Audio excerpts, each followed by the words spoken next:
on the Palette Music ever since EPCOT opened back in 1982. So we're continuing a pretty long tradition with all of you today. But part of that tradition is actually to invite you all to join us a little closer. Our friend on the floor has got the right idea. Come on in and have a seat with us here on the floor. You can come all the way up to the red circle. You're going to hear us that much better underneath this dome. Come on in. You know, here at the Voices of Liberty, we have sung some wonderful folk and patriotic music over the years. And here now is a fun old love song. It was actually written up in Findlay, Ohio, by a man named Tell Taylor, down on the banks of the old Mill Stream. Down by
Hi friends, in just a moment these doors will be opening. You'll be entering our theater. As you approach the theater, we just ask that you remain walking as there will be a ramp down. And I hope everybody will enjoy the American Adventure.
America did not exist. 4 centuries of work, bloodshed, loneliness, and fear created this land. We built America, and the process made us Americans. A new breed, rooted in all races, stained and tinted with all colors, a seeming ethnic anarchy. Then, in a little time, we became more alike than we were different. A new society. Not great, but fitted by our very thoughts for greatness. Excuse me, Mr. Twain. What's that? Perhaps you recognize those inspiring words from one of America's great writers. No, Dr. Franklin, I don't recall writing anything like that. Oh my, of course not. They're from the pen of John Steinbeck, back in the 20th century. Why, it seems he has nearly the same spirit as the founding fathers themselves. Well, listen to the proud elder statesman. Mr. Twain, pride is one of our national passions. Even those who overcome it are proud of their humility. Easy now. I was born honest.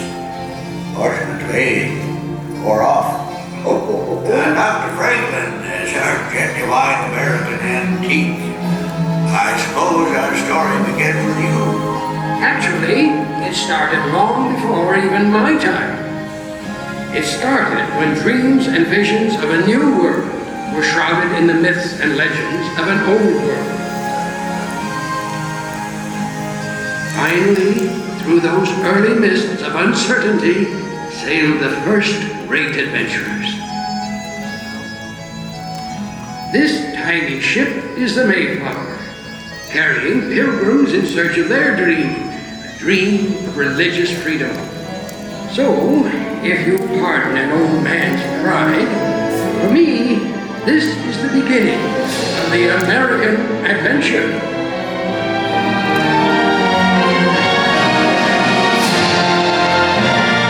There's a land across this ocean I'm waiting to see, a land for these people who dream to be free. So stand amidst so the fierce storms will race, aloft with ye mates our King Neptune will face.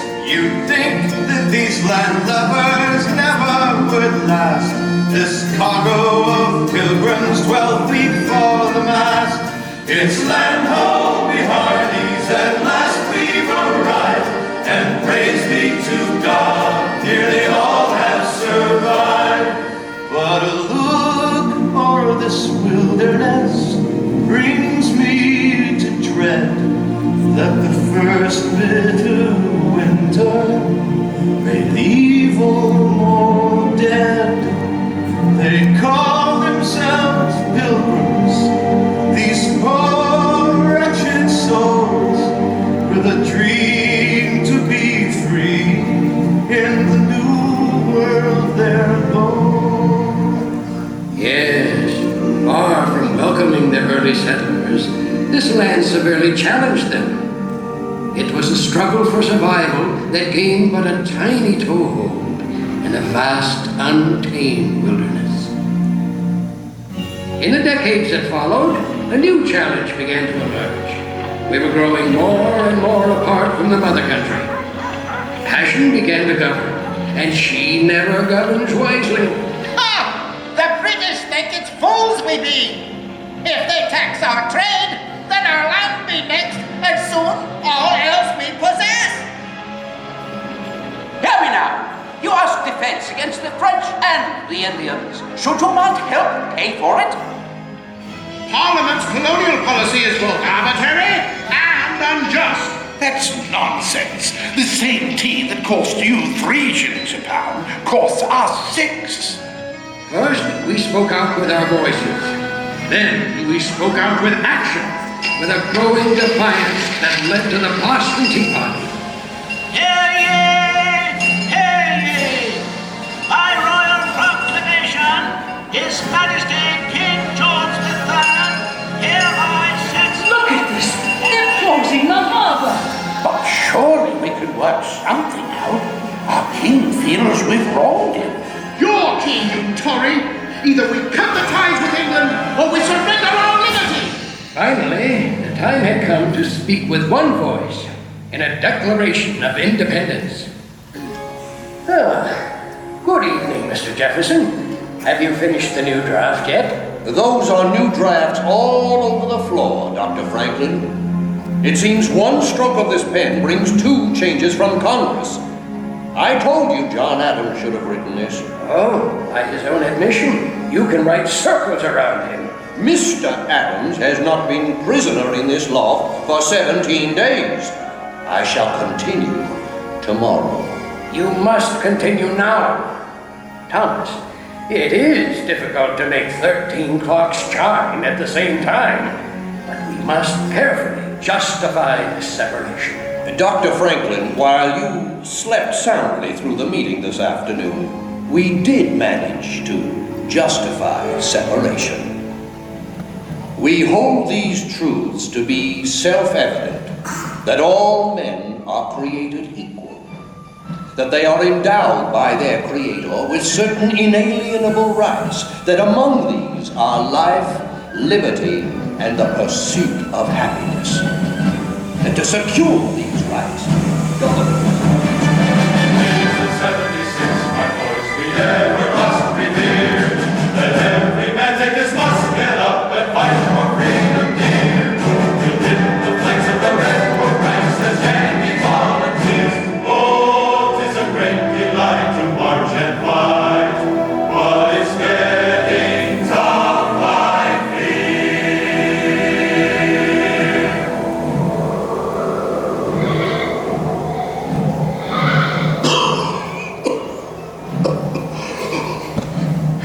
I shan't spend another night up here. At least you got shoes, mate. There's not a dozen left what can say that. Don't tell me, friend. Tell the good general then. Tell him that half his camp has got typhus, smallpox, or dysentery. And there be not a ration amongst us. Now we can forage for hickory nuts. Aye, while the English overindulge in our Philadelphia's fine food and drink. 'Tis a strange war we shoulder, George Washington. Congress sleeps warmly in York. And the British party in Philadelphia. we freeze or starve to death here in Valley Forge. The days of Valley Forge, my boys, forever we must hail. We fight the cold with legs on our feet as the lobster bats retail. But the time will come when they'll be on the run and the ships will home and sail. Oh, it's a great delight to march and fight along the victory trail. It's a great delight to march and fight along the victory trail. In the end, we the people prevailed and achieved perhaps our greatest dream. 13 very different colonies became the United States of America, and we were free to become an entire nation of dreamers and doers. Westward bound, Dr. Franklin, to new frontiers. To the age of Samuel Langhorne Clemens. Well, I like to think Mark Twain was part of all that.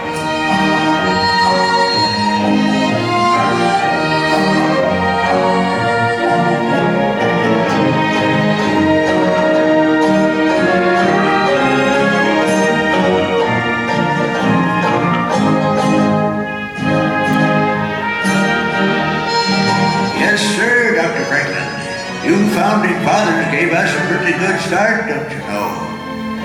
We still had some things to learn the hard way. Seems a whole bunch of folks found out we the people didn't yet mean all the people. Folks like Frederick Douglass. Even amidst the cricket song here along Mark Twain's beloved Mississippi, I hear the noise of chains and the crack of the whip. Yet there is hope. Hope born from the words of Harriet Beecher Stowe. Uncle Tom's Cabin has given our nation a key, which can unlock the slave prison to millions. Anti-slavery is no longer a thing to be prevented. It is grown too abundant to be snuffed out like a lantern. Troublemakers like Douglas got us into this mess. He only wanted freedom, not war. Well, listen to my abolitionist brother. What? Pa, he's gonna make a real good Philly Yank. We got a good cause, Johnny Reb. Why, both of you? You're gonna ruin Ma's birthday. No, ain't nothing gonna ruin today. We're all together. That's what counts. Now, you go ahead, Mr. Brady. All right, everybody. Hold real still.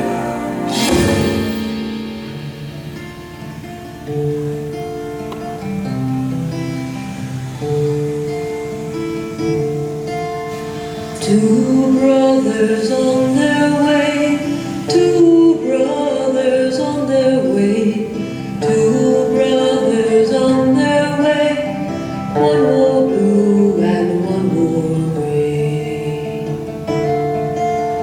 One more blue and one more gray, as they marched along their way. The fife and drum began to play, all on a beautiful morning.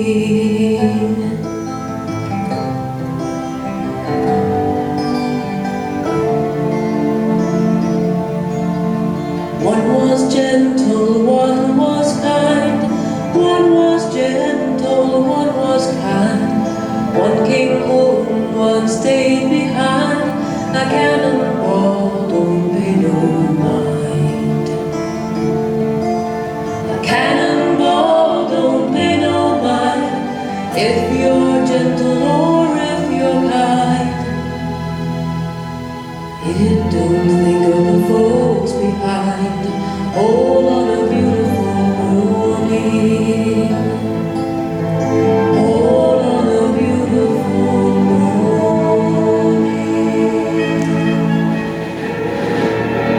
At last, the terrible Civil War ended.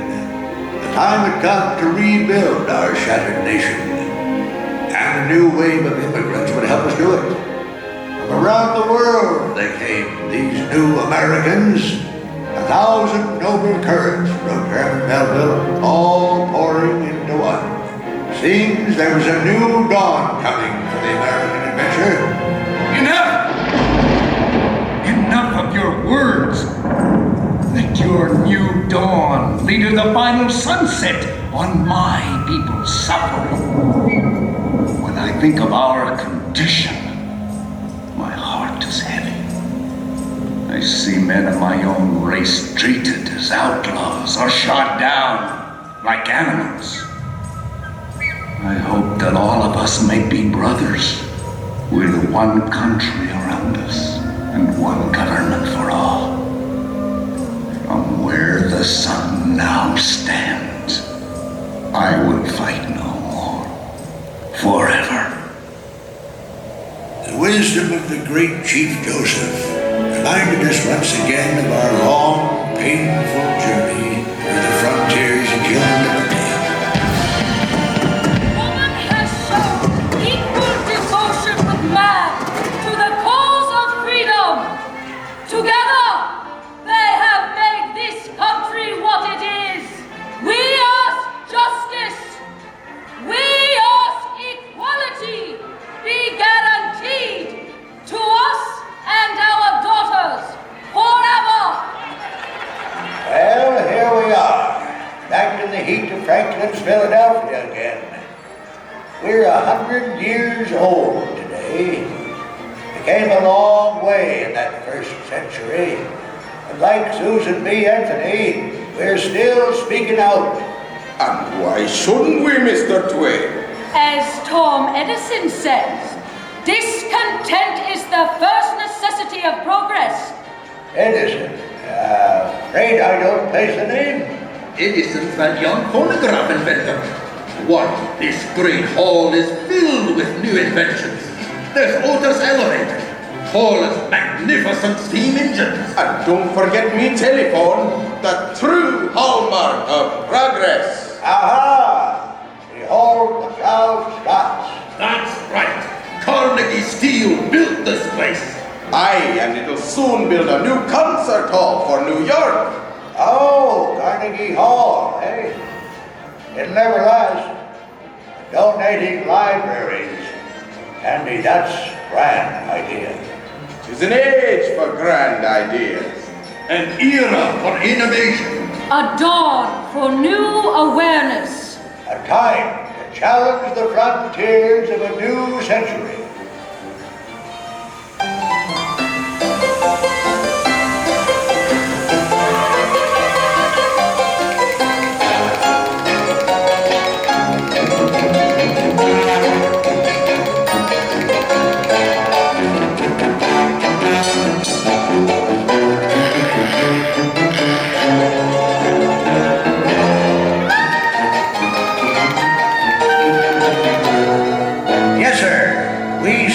Into the 20th century on the wings of invention and the winds of change.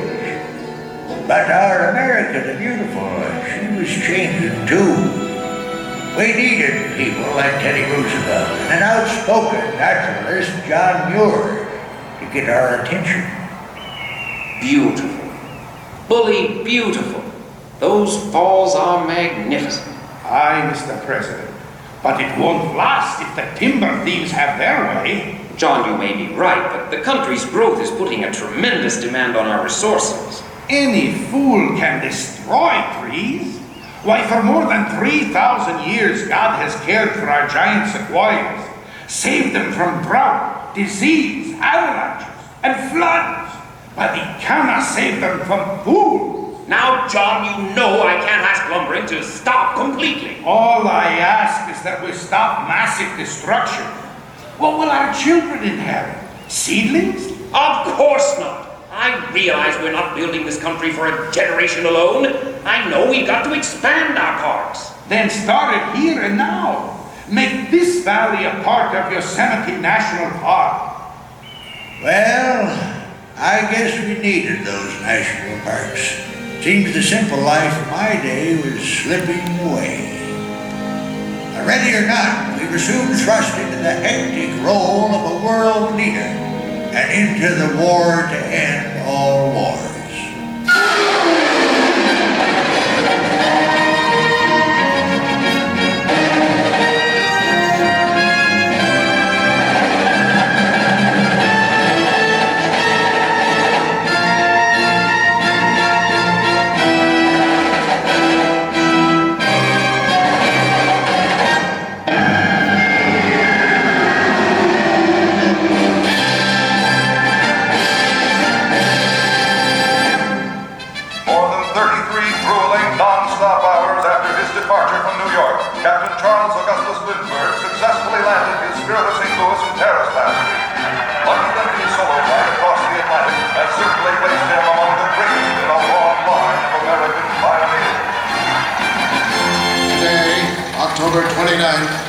1929, Wall Street became America's greatest wall of rubble. This stock market crash has tarnished the golden dreams of millions. Once I built a tower to the sun, brick and rivet and lime. Once I built a tower, now it's done. Brother, can you spare a dime? Spare a dime? Sure. Buy 4 maps, and I'll loan you back to 10 cents. Hey, Sam, I heard tell there's New York millionaires who selling apples too. You mean ex-millionaires, don't you? Hey, it looks like the storm is finally letting up. Yeah, maybe the Sunday drivers will come out to hunt for gas. Ain't many folks will pay no 18 cents a gallon. Hey, listen, fellas. Old FDR's been inaugurated. This great nation will endure, as it has endured, will revive and will prosper. So first of all, let me assert my firm belief that the only thing we have to fear is fear itself. Yeah, I sure hope he's right. Folks could use a little prosperity around these parts. Yes, before this depression, we sure had enjoyed special blessings. Hold it. I think it's Will Rudd. We was a mighty cocky nation. We begun to believe that the height of civilization was an automobile, a radio, and a bathtub. Of course, now we're a whole lot smarter. Now Congress wants to trim down the Navy so it'll fit into the bathtub too. You know, it seems to me like we're the only nation in the world that waits till we get into a war before we start getting ready for it. Yesterday, December 2nd, 1941, a date forever in history, the United States of America was suddenly and deliberately attacked by naval and air forces.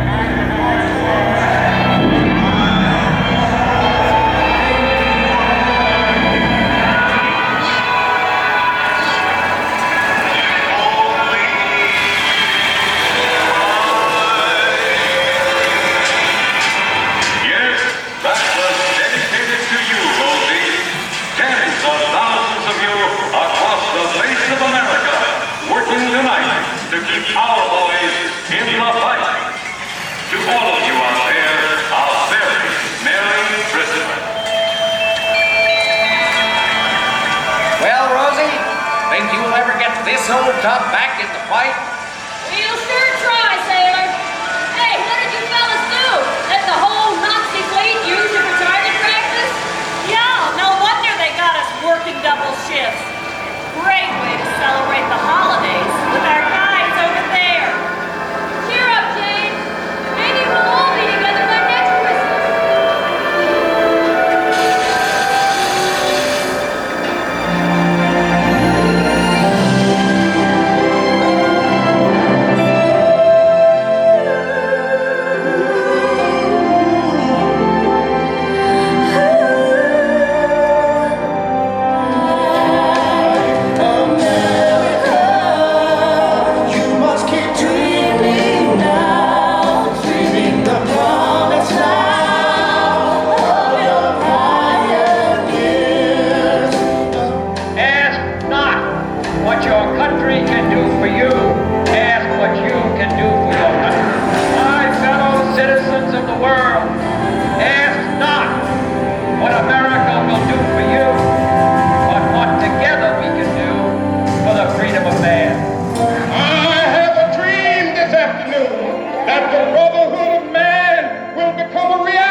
We come to get down, Eagle.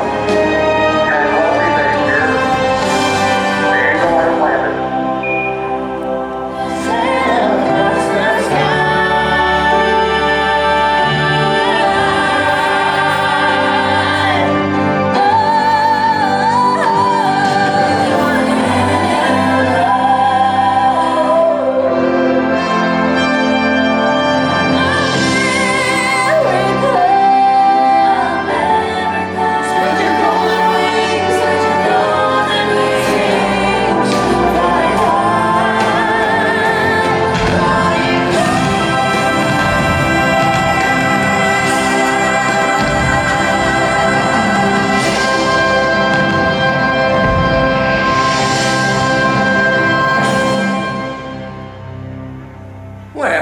Twain, what do you think of our America now?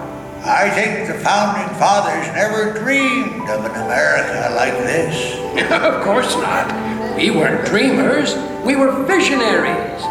That is why our Constitution withstands the rigors of time. Easy now, Dr. Franklin. This nation's still just a youngster, don't you know? Why, some countries have been around for 50 centuries. We're barely into our third. That's true, but look what we've accomplished in that tiny span of time. My dear doctor, earlier you found John Steinbeck so inspiring, and he also sounded this warning. We now face the danger which in the past has been the most destructive to the human: success, plenty, comfort, and ever-increasing leisure. No dynamic people has ever survived these dangers. I may have invented these bifocals I'm wearing, but I can assure you they are not rose-colored.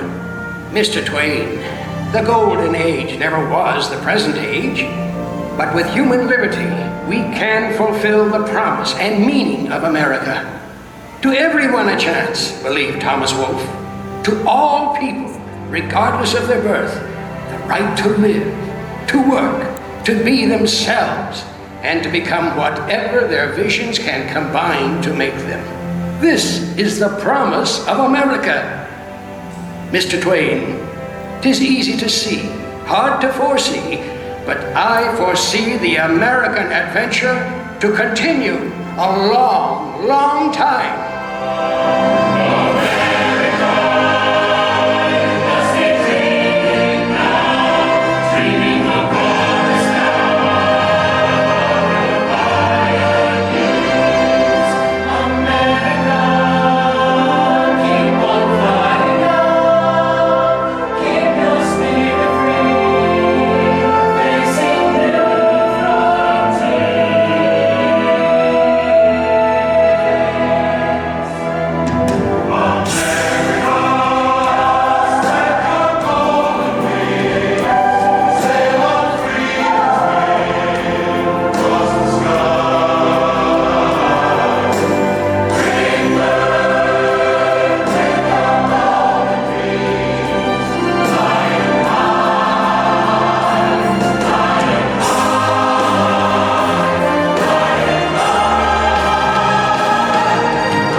Perfect.